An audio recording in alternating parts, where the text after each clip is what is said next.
दर्शकों, AVP news में आपका स्वागत है। आज मैं आपको एक ऐसे समाज सेवी की तस्वीर दिखाने जा रही हूं, जो किसी परिचय के मुहताज नहीं।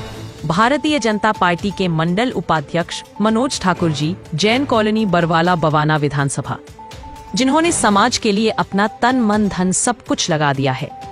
वह लगातार जनता की सेवा के लिए सदैव तैयार रहते हैं। आप देख रहे हैं एवीपी न्यूज। शाहिद वसीम खान के साथ, नई दिल्ली।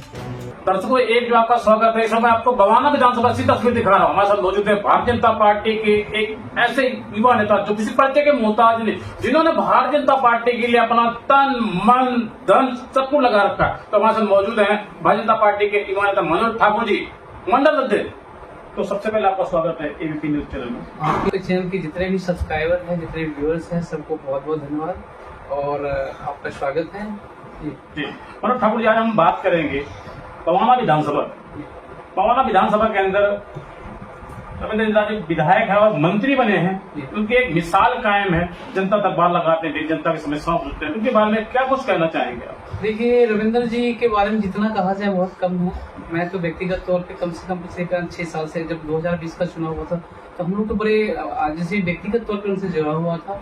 और पिछले चुनाव में दुर्भाग्य था कि हम जीत नहीं पाए थे, लेकिन उसके बाद सबसे बड़ी मेहनत उनकी ये थी कि पिछले 5 साल तक कुछ कोई पद नहीं होते हुए भी वो जनता से जुड़े रहे। एक एक घरों में, एक एक परिवार में, एक एक बस्ती में जाके उन्होंने अपना ठिकाना बनाया, लोगों से संपर्क किया। और इस तरह का जो भी सुख में है, दुख में है, किसी के यहाँ मृत्यु हो जाए तो उसमें उपस्थित होना, किसी में इस तरह की जो व्यवहार है, यही उसी का परिणाम है कि आज हमने जो है सिर्फ एक विधायक नहीं, एक कैबिनेट मिनिस्टर चुन के बवाना से दिया।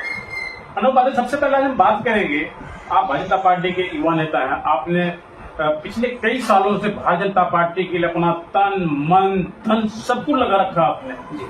और बवाना विधानसभा के अंदर जैन कॉलोनी के अंदर हमने सर्वे किया अपने एबीपी चैनल के माध्यम से। तो लगातार आप भारतीय जनता पार्टी के लिए काम कर रहे हैं और लगातार समाज की सेवा के लिए, समाज के हित के लिए आप काम कर रहे हैं। तो किस तरीके से आपने जनता के दिल में जगह बनाया कि एक 10 साल का बच्चा भी आपको जानता है?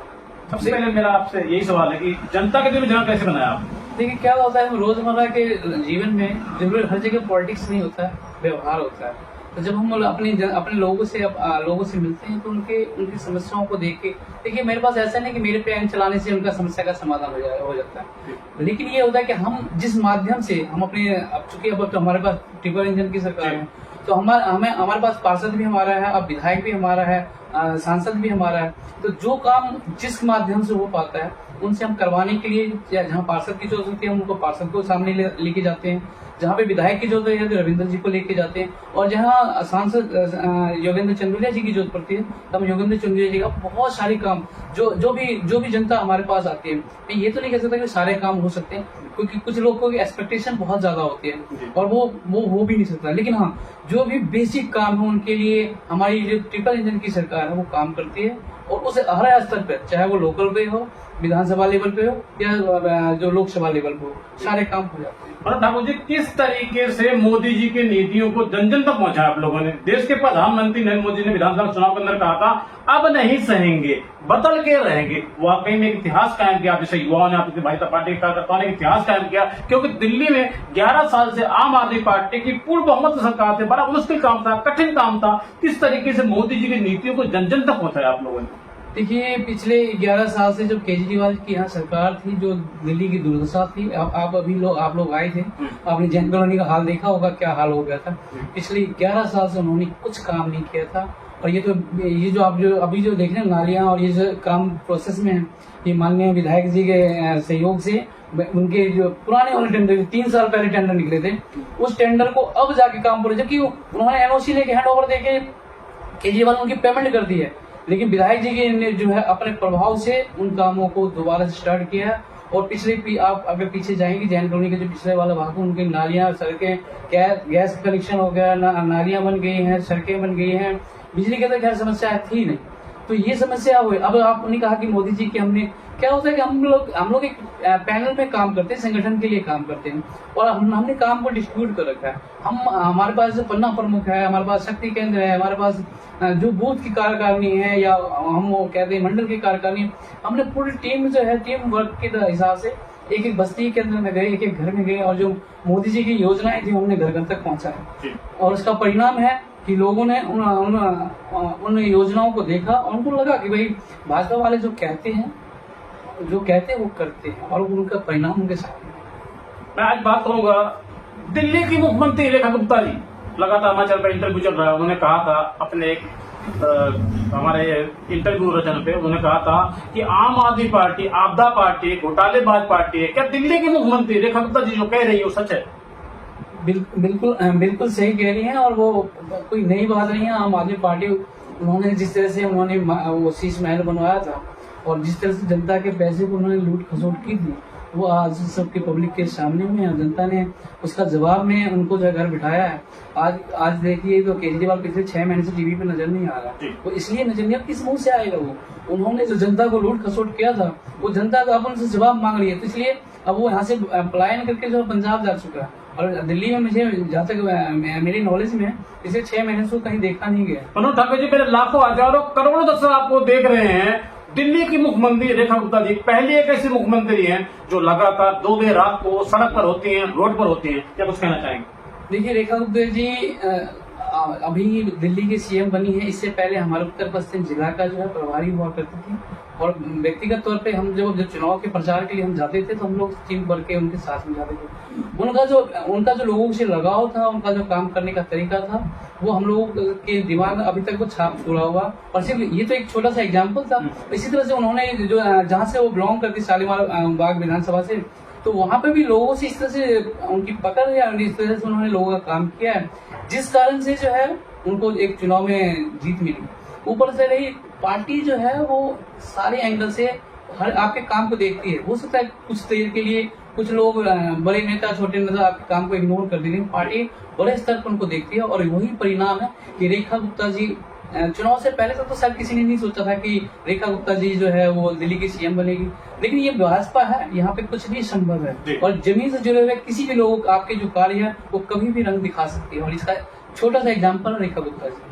मनोज ठाकुर जी, मेरे लाखों हजारों करोड़ दर्शक आपको देख रहे हैं। जिस तरीके से हमने अपने एबीपी न्यूज़ चैनल के माध्यम से सर्वे किया, बवाना विधानसभा के अंदर आपकी एक मिसाल कायम है। आपने पार्टी के लिए अपना तन मन धन सब कुछ लगा दिया। आपने देखा होगा भारतीय जनता पार्टी एक ऐसी पार्टी जिसमें गरीब छाने वाले को टिकट दिया जाता है, चुनाव लड़ाया जाता है। तो यदि हमने अपने एबीपी न्यूज़ चैनल के माध्यम से सर्वे किया तो 10 साल का बच्चा भी आपको जानता है, आपने 10 साल के लोगों के दिल में जगह बनाया। यदि पार्टी आपको मौका देती है, 2027 का चुनाव करीब है, तो यदि आपको पार्टी मौका देगी तो आप चुनाव जीतते हैं, चुनाव लड़ते हैं। तो क्या ठीक इस तरीके से अभी आप समाज की सेवा करते हैं, समाज के हित के लिए काम करते हैं, जनता के लिए काम करते हैं, क्या आप चुनाव जीतने के बाद भी जनता की सेवा इस तरीके से करेंगे 24 घंटे? देखिए, मैंने अभी ये तो सोचा ही नहीं कि मुझे चुनाव लड़ना है। यदि पार्टी आपको मौका देती है, अगर पार्टी जो मौका देती है तो बिल्कुल लड़ेंगे। और देखिए, मेरा आपसे सीधा सवाल है, क्या जनता की सेवा 24 घंटे इस तरीके से करें जिस तरीके से आप पार्टी की कर रहे हैं? देखिए, मैं बिना पद पे होते हुए भी मैं अगर इतना काम कर सकता हूँ तो पद पे होने के बाद मेरे पास पावर होगा, मैं इससे 10 गुना ज्यादा करूँगा। जी, तो मेरे लाखों हजारों करोड़ दर्शक देख रहे हैं। मेरा आपसे पहला और आखिरी सवाल, क्या आपको लगता है जिस तरीके से दिल्ली में विधानसभा का चुनाव हुआ, भारतीय जनता पार्टी की पूर्ण बहुमत की सरकार बनी, क्या आपको लगता है इसका सीधा सीधा असर बिहार चुनाव में मिलने वाला है? बिल्कुल मिलने वाला है। बिहार के अंदर में मैं तो व्यक्तिगत तौर पे बिहार से जुड़ा हुआ हूँ और मैंने 90 के वो दशक देखे हैं जब पलायन करके लोग आते थे और वहाँ पे किस तरह से जातिवाद का जो है खेल खेला जाता था। विशेष जाति के लोग जो होते थे वो दूसरी जाति के लोगों के साथ किस तरह व्यवहार करते, मतलब भुगतान हो उन चीजों का। और यही वजह था कि जब मैं दिल्ली में यहाँ पे आया था तो जब मैं अपने स्कूल से वहां से नाम कटा के चला तो मैंने यही सोचा था कि देखो मैं कहाँ जा रहा हूँ, आगे मेरा क्या फ्यूचर होगा।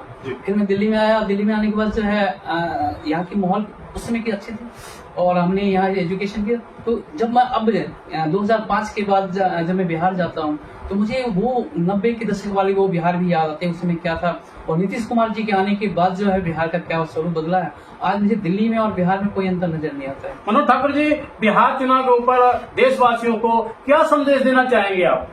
देखिए, जो विकास की रफ्तार शुरू हुई है बिहार में वो जारी रहना चाहिए। नीतीश कुमार जी को एक बार फिर से मौका मिले और जो वहाँ एनडीए की सरकार हो पुनः गठित हो और देखिए ये सब जो अभी कुछ हादसे हो रहे हैं, ये विपक्ष द्वारा एक अराजक माहौल बनाया जा रहा है, जिस कारण से कि वो भारतीय जनता पार्टी की सरकार को बदनाम कर सके। जो मोकामा के अंदर में कल की परसों की एक घटना घटी है, जिसमें एक कैंडिडेट को जो है वो शूट आउट कर दिया गया है, तो ये सब वो भारतीय जनता पार्टी या जो एनडीए की सरकार उसको बदनाम करने के लिए विपक्ष की रणनीति है, और हम लोगों को उसमें नहीं आना है।